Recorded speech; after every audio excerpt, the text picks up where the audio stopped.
स्वर सुधा मंच पर प्रस्तुत है आधुनिक हिंदी साहित्य के जाने माने लेखक जयशंकर प्रसाद की कहानी आकाशदीप। बंदी क्या है? सोने दो। मुक्त होना चाहते हो? अभी नहीं, निद्रा खुलने पर। चुप रहो, फिर अवसर न मिलेगा। बड़ी शीत है, कहीं से कंबल डालकर कोई शीत से मुक्त करता। आंधी की संभावना है, यही अवसर है। आज मेरे बंधन शिथिल हैं। तो क्या तुम भी बंदी हो? हाँ, धीरे बोलो। इस नाव पर केवल 10 नाविक और प्रहरी हैं। शस्त्र मिलेगा? मिल जाएगा। पोत से संबंध रज्जू काट सकोगे? हाँ। समुद्र में हिलोरें उठने लगी। दोनों बंदी आपस में टकराने लगे। पहले बंदी ने अपने को स्वतंत्र कर लिया, दूसरे का बंधन खोलने का प्रयत्न करने लगा। लहरों के धक्के एक दूसरे को स्पर्श से पुलकित कर रहे थे। मुक्ति की आशा, स्नेह का असंभावित आलिंगन, दोनों ही अंधकार में मुक्त हो गए। दूसरे बंदी ने हर्षातिरेक से उसको गले से लगा लिया। सहसा उस बंदी ने कहा, यह क्या? तुम स्त्री हो? क्या स्त्री होना कोई पाप है? अपने को अलग करते हुए स्त्री ने कहा। शस्त्र कहाँ है? तुम्हारा नाम? चंपा। तारक खचित नील अंबर और समुद्र के अवकाश में पवन उद्यम मचा रहा था। अंधकार से मिलकर पवन दुष्ट हो रहा था। समुद्र में आंदोलन था। नौका लहरों में विकल थी। स्त्री सतर्कता से लुढ़कने लगी।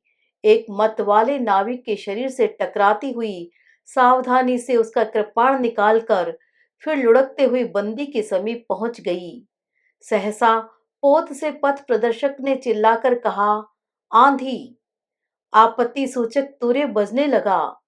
सब सावधान होने लगे। बंदी युवक उसी तरह पड़ा रहा। किसी ने रस्सी पकड़ी, कोई पाल खोल रहा था, पर युवक बंदी ढुलक कर उस रज्जू के पास पहुंचा जो पोत से संलग्न थी। तारे ढक गए, तरंगे उद्वेलित हुई, समुद्र गरजने लगा। भीषण आंधी पिशाचिनी के समान नाव को अपने हाथों में लेकर कंदुक क्रीड़ा और अट्टहास करने लगी। एक झटके के साथ ही नाव स्वतंत्र थी। उस संकट में भी दोनों बंदी खिलखिलाकर हंस पड़े। आंधी के हाहाकार में उसे कोई न सुन सका। अनंत जलनिधि में उषा का मधुर आलोक फूट उठा। सुनहली किरणों और लहरों की कोमल सृष्टि मुस्कुराने लगी। सागर शांत था।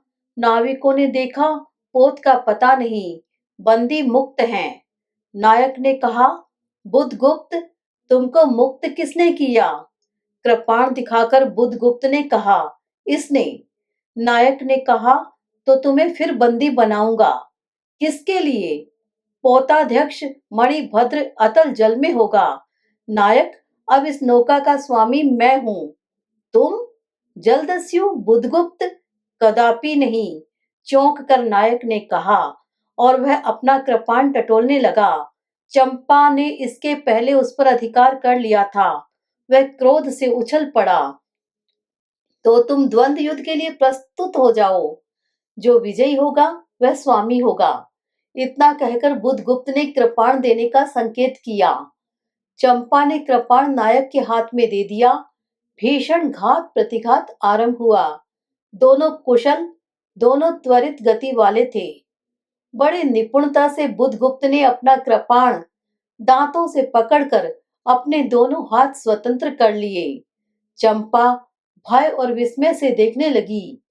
नाविक प्रसन्न हो गए, परंतु बुधगुप्त के लाघव से नायक का कृपाण वाला हाथ पकड़ लिया और विकट हुंकार से दूसरा हाथ कटी में डाल उसे गिरा दिया।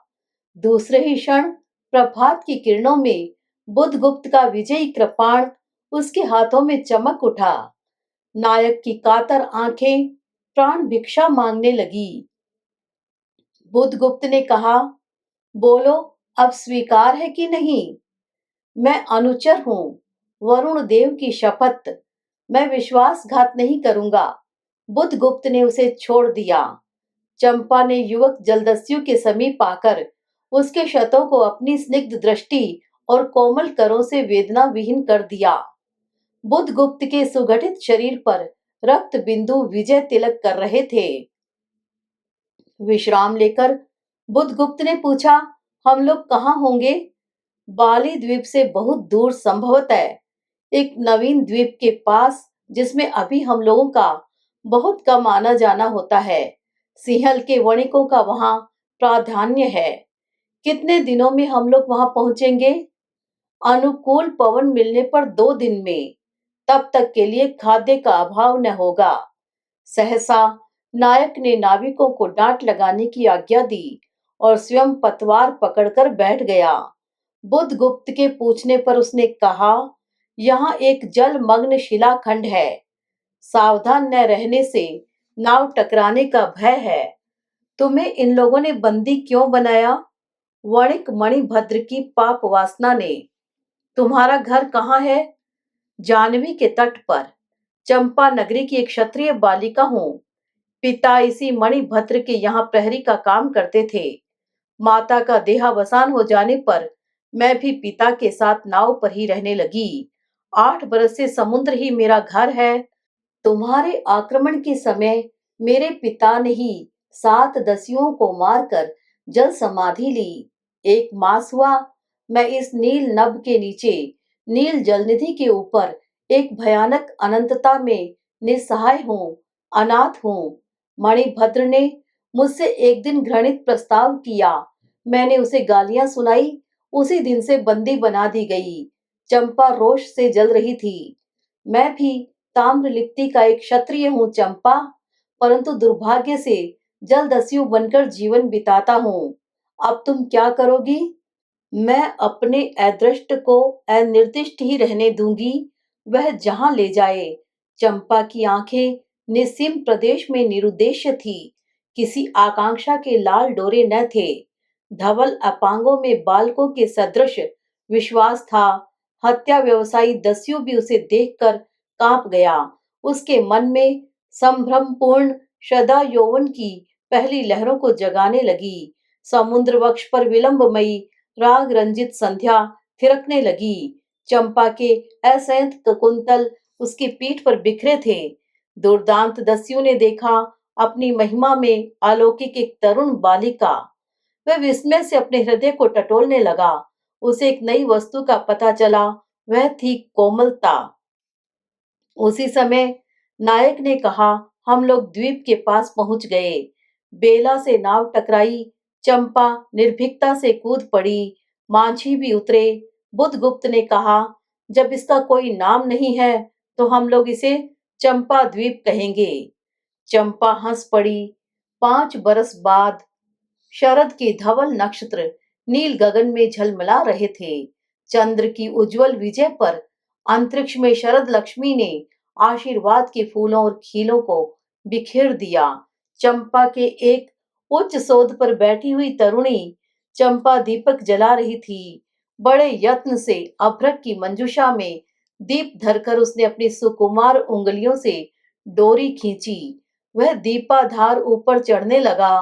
भोली भोली आंखें उसे ऊपर चढ़ते बड़े हर्ष से देख रही थी। डोरी धीरे धीरे खींची गई। चंपा की कामना थी कि उसका आकाश दीप नक्षत्रों से हिलमिल जाए, किंतु वैसा होना असंभव था। उसने आशा भरी आंखें फिरा ली। सामने जल राशि का रजत श्रृंगार था। वरुण बालिकाओं के लिए लहरों से हीरे और नीलम की क्रीड़ा शैलमालाएं बन रही थी, और वे मायाविनी छलनाएं अपनी हंसी का कलनाद छोड़कर छिप जाती थी। दूर दूर से धीवरों का वंशी झनकार उनके संगीत सा मुखरित होता था। चंपा ने देखा कि तरल संकुल जल राशि में उसके कंडील का प्रतिबिंब अस्त व्यस्त था। यह अपनी पूर्णता के लिए सैकड़ों चक्कर काटता था। वह अनमनी होकर उठ खड़ी हुई। किसी को पास न देखकर पुकारा, जया। एक श्यामा युवती सामने आकर खड़ी हुई। वह जंगली थी। नील नभो मंडल से मुख में शुद्ध नक्षत्रों की पंक्ति के समान उसके दांत हंसते ही रहते। वह चंपा को रानी कहती, बुधगुप्त की आज्ञा थी। महानाविक कब तक आवेंगे, बाहर पूछो तो, चंपा ने कहा। जया चली गई। दुरागत पवन चंपा के अंचल में विश्राम लेना चाहता था। उसके हृदय में गुदगुदी हो रही थी। आज न जाने क्यों वह बेसुध थी। एक दीर्घकाय दृढ़ पुरुष ने उसकी पीठ पर हाथ रखकर चमत्कृत कर दिया। उसने फिरकर कहा, बुधगुप्त, बावली हो क्या? यहाँ बैठी हुई अभी तक दीप जला रही हो। तुम्हें यह काम करना है?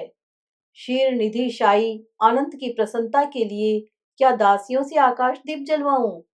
हंसी आती है। तुम किसको दीप जलाकर पथ दिखलाना चाहती हो? उसको जिसको तुमने भगवान मान लिया है। हाँ, वह भी कभी भटकते हैं, भूलते हैं। नहीं तो बुधगुप्त को इतना ऐश्वर्य क्यों देते? तो बुरा क्या हुआ? इस द्वीप की अधीश्वरी चंपा रानी, मुझे इस बंदी गृह से मुक्त करो। अब तो बाली, जावा और सुमात्रा का वाणिज्य केवल तुम्हारे ही अधिकार में है महानाविक। परंतु मुझे उन दिनों की स्मृति सुहावनी लगती है जब तुम्हारे पास एक ही नाव थी और चंपा के उपकूल में पन्य लाद कर हम लोग सुखी जीवन बिताते थे। इस जल में अगणित बार हम लोगों की तरी आलोक में, प्रभात में, तारिकाओं की मधुर ज्योति में थिरकती थी। बुधगुप्त, उस विजन अनंत में जब मांझी सो जाते थे, दीपक बुझ जाते थे, हम तुम परिश्रम से थक कर पालों में शरीर लपेटकर एक दूसरे का मुंह क्यों देखते थे? वह नक्षत्रों की मधुर छाया। तो चंपा, अब उससे भी अच्छे ढंग से हम लोग विचर सकते हैं। तुम मेरी प्राणदात्री हो, मेरी सरसों हो। नहीं नहीं, तुमने दस्युव्रति छोड़ दी, परंतु हृदय वैसा ही अकरुण, सतृष्ण और ज्वलनशील है। तुम भगवान के नाम पर हंसी उड़ाते हो, मेरे आकाश दीप पर व्यंग्य कर रहे हो। नाविक, उस प्रचंड आंधी में प्रकाश की एक एक किरण के लिए हम लोग कितने व्याकुल थे। मुझे स्मरण है, जब मैं छोटी थी, मेरे पिता नौकरी पर समुद्र में जाते थे। मेरी माता मिट्टी का दीपक बांस की पिटारी में भगीरथी के तट पर बांस के साथ ऊंचे टांग देती थी। उस समय वह प्रार्थना करती, भगवान, मेरे पथ भ्रष्ट नाविक को अंधकार में ठीक पथ पर ले चलना। और जब मेरे पिता बरसों पर लौटते तो कहते, साध्वी, तेरी प्रार्थना से भगवान ने संकटों में मेरी रक्षा की है। वह गदगद हो जाती।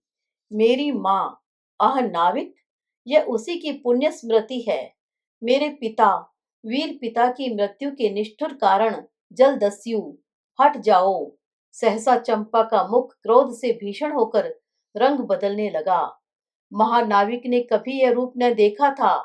वह ठठाकर हंस पड़ा। यह क्या चंपा, तुम अस्वस्थ हो जाओगी, सो रही, कहता हुआ चला गया। चंपा मुट्ठी बांधे उन्मादिनी सी घूमती रही। निर्जन समुद्र के उपकूल में वेला से टकराकर लहरें बिखर जाती थी। पश्चिम का पथिक थक गया था। उसका मुख पीला पड़ गया। अपनी शांत गंभीर हलचल में जल निधि विचार में निमग्न था। वह जैसे प्रकाश की उन्मलिन किरणों से विरक्त था। चंपा और जया धीरे धीरे उस तट पर आकर खड़ी हो गई। तरंग से उठते हुए पवन ने उनके वसन को अस्त व्यस्त कर दिया। जया के संकेत से एक छोटी सी नौका आई। दोनों के उस पर बैठते ही नाविक उतर गया। जया नाव खेने लगी। चंपा मुग्ध सी समुद्र के उदास वातावरण में अपने को मिश्रित कर देना चाहती थी। इतना जल, इतनी शीतलता, हृदय की प्यास न बुझी। पी सकूंगी? नहीं। तो जैसे वेला में चोट खाकर सिंधु चिल्ला उठता है, उसी के समान रोदन करूं, या जलते हुए स्वर्ण गोलक सदृश अनंत जल में डूबकर बुझ जाऊं? चंपा के देखते देखते पीड़ा और ज्वलन से आरक्त बिंब धीरे धीरे सिंधु में चौथाई, आधा, फिर संपूर्ण विलीन हो गया। एक दीर्घ निश्वास लेकर चंपा ने मुंह फेर लिया। देखा तो महानाविक का बजरा उसके पास है। बुधगुप्त ने झुककर हाथ बढ़ाया। चंपा उसके सहारे बजरे पर चढ़ गई। दोनों पास पास बैठ गए। इतनी छोटी नाव पर इधर घूमना ठीक नहीं। पास ही वह जलमग्न शैलखंड है। कहीं नाव टकरा जाती या ऊपर चढ़ जाती चंपा, तो अच्छा होता बुधगुप्त। जल में बंदी होना कठोर प्राचीरों से तो अच्छा है। आह चंपा, तुम कितनी निर्दय हो। बुधगुप्त को आज्ञा देकर देखो तो वह क्या नहीं कर सकता, जो तुम्हारे नए द्वीप की सृष्टि कर सकता है, नई प्रजा खोज सकता है, नए राज्य बना सकता है। उसकी परीक्षा लेकर देखो तो। कहो चंपा, वह कृपाण से अपना हृदय पिंड निकाल अपने हाथों अतल जल में विसर्जन कर दे। महानाविक, जिसके नाम से बाली, जावा और चंपा का आकाश गूंजता था, पवन थर्राता था, घुटनों के बल चंपा के सामने छल छलाई आंखों से बैठा था। सामने शैलमाला की चोटी पर हरियाली में विस्तृत जल देश में नील पिंगल संध्या, प्रकृति की सहृदय कल्पना, विश्राम की शीतल छाया, स्वप्न लोक का सृजन करने लगी। उस मोहिनी के रहस्यपूर्ण नील जाल का कुहक स्फुट हो उठा, जैसे मदिरा से सारा अंतरिक्ष सिक्त हो गया। सृष्टि नील कमलों में भर उठी। उस सौरभ से पागल चंपा ने बुधगुप्त के दोनों हाथ पकड़ लिए। वहां एक आलिंगन हुआ, जैसे क्षितिज में आकाश और सिंधु का। किंतु परिरंभ में सहसा चैतन्य होकर चंपा ने अपनी कंचुकी से एक कृपाण निकाल लिया। बुधगुप्त, आज मैं अपने प्रतिशोध का कृपाण अतल जल में डुबो देती हूँ। हृदय ने छल किया, बार बार धोखा दिया। चमक कर वह कृपाण समुद्र का हृदय बेधता हुआ विलीन हो गया। तो आज से मैं विश्वास करूं, क्षमा कर दिया गया? आश्चर्य कंपित कंठ से महानाविक ने पूछा। विश्वास? कदापि नहीं बुधगुप्त। जब मैं अपने हृदय पर विश्वास नहीं कर सकी, उसी ने धोखा दिया, तब मैं कैसे कहूँ मैं तुम्हें घृणा करती हूँ, फिर भी तुम्हारे लिए मर सकती हूँ। अंधेर है जलदस्यु, तुम्हें प्यार करती हूँ। चंपा रो पड़ी। वह स्वप्नों की रंगीन संध्या तुमसे अपनी आंखें बंद करने लगी। दीर्घ निश्वास लेकर महानाविक ने कहा, इस जीवन की पुण्यतम घड़ी की स्मृति में एक प्रकाश गृह बनाऊंगा। चंपा, यही उस पहाड़ी पर संभव है कि मेरे जीवन की धुंधली संध्या उससे आलोकपूर्ण हो जाए। चंपा के दूसरे भाग में एक मनोरम शैलमाला थी। वह बहुत दूर तक सिंधु जल में निमग्न थी। सागर का चंचल जल उस पर उछलता हुआ उसे छिपाए था। आज उसी शैलमाला पर चंपा के आदि निवासियों का समारोह था। उन सबों ने चंपा को वन देवी सा सजाया था। ताम्रलिप्ति के बहुत से सैनिक नाविकों की श्रेणी में वन कुसुम विभूषिता चंपा शिविका रूढ़ होकर जा रही थी। शैल के एक ऊंचे शिखर पर चंपा के नाविकों को सावधान करने के लिए सुदृढ़ द्वीप स्तंभ बनवाया गया था। आज उसी का महोत्सव है। बुधगुप्त स्तंभ के द्वार पर खड़ा था। शिविका से सहायता लेकर चंपा को उसने उतारा। दोनों ने भीतर पदार्पण किया था कि बांसुरी और ढोल बजने लगे। पंक्तियों में कुसुम भूषण से सजी वन बालाएं फूल उछालती हुई नाचने लगी। दीप स्तंभ की ऊपरी खिड़की से यह देखती हुई चंपा ने जया से पूछा, यह क्या है जया? इतनी बालाएं कहाँ से बटोर लाई? आज राजकुमारी का ब्याह है न? कहकर जया ने हंस दिया। बुधगुप्त विस्तृत जलनिधि की ओर देख रहा था। उसे झकझोर कर चंपा ने पूछा, क्या यह सच है? यदि तुम्हारी इच्छा हो तो यह सच भी हो सकता है। चंपा, कितने वर्षों से मैं ज्वालामुखी को अपनी छाती में दबाए हूँ। चुप रहो महानाविक। क्या मुझे निस्सहाय और कंगाल जानकर तुमने आज सब प्रतिशोध लेना चाहा? मैं तुम्हारे पिता का घातक नहीं हूँ चंपा। वह एक दूसरे दस्यु के शस्त्र ले मरे। यदि मैं इसका विश्वास कर सकती बुधगुप्त, वह दिन कितना सुंदर होता, वह क्षण कितना स्पृहणीय। आह, तुम इस निष्ठुरता में भी कितने महान होते। जया नीचे चली गई थी। स्तंभ के संकीर्ण प्रकोष्ठ में बुधगुप्त और चंपा एकांत में एक दूसरे के सामने बैठे थे। बुधगुप्त ने चंपा के पैर पकड़ लिए। उच्छ्वसित शब्दों में वह कहने लगा, चंपा, हम लोग जन्मभूमि भारतवर्ष से कितनी दूर इन निरीह प्राणियों में इंद्र और शची के समान पूजित हैं, पर न जाने कौन अभिशाप हम लोगों को अभी तक अलग किए है। स्मरण होता है वह दार्शनिकों का देश, वह महिमा की प्रतिमा, मुझे वह स्मृति नित्य आकर्षित करती है। परंतु मैं क्यों नहीं जाता? जानती हो, इतना महत्व प्राप्त करने पर भी मैं कंगाल हूँ। मेरा पत्थर सा हृदय एक दिन सहसा तुम्हारे स्पर्श से चंद्रकांत मणि की तरह द्रवित हुआ। चंपा, मैं ईश्वर को नहीं मानता, मैं पाप को नहीं मानता, मैं दया को नहीं समझ सकता, मैं उस लोक में विश्वास नहीं करता, पर मुझे अपने हृदय के एक दुर्बल अंश पर श्रद्धा हो चली है। तुम न जाने कैसे एक बहकी हुई तारिका के समान मेरे शून्य में उदित हो गई हो। आलोक की एक कोमल रेखा इस निविड़ तम में मुस्कुराने लगी। पशु बल और धन के उपासक के मन में किसी शांत और एकांत कामना की हंसी खिलखिलाने लगी, पर मैं न हंस सका। चलोगी चंपा? पोत वाहिनी पर असंख्य धनराशि लाद कर राज रानी सी जन्मभूमि के अंक में आज हमारा परिणय हो। कल ही हम लोग भारत के लिए प्रस्थान करें। महानाविक बुद्धगुप्त की आज्ञा सिंधु की लहरें मानती हैं। वे स्वयं उस पोत पुंज को दक्षिण पवन के समान भारत में पहुंचा देंगी। आह चंपा, चलो। चंपा ने उसके हाथ पकड़ लिए। किसी आकस्मिक झटके ने पल भर के लिए दोनों के अधरों को मिला दिया। सहसा चैतन्य होकर चंपा ने कहा, बुद्धगुप्त, मेरे लिए सब मिट्टी है, सब जल तरल है, सब पवन शीतल है। कोई विशेष आकांक्षा हृदय में अग्नि के समान प्रज्वलित नहीं। सब मिलाकर मेरे लिए एक शून्य है।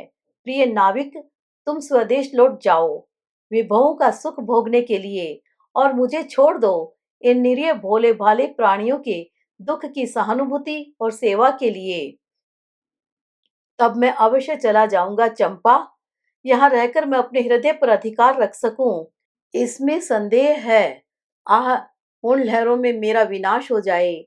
महानाविक के उच्छ्वास में विकलता थी। फिर उसने पूछा, तुम अकेली यहाँ क्या करोगी?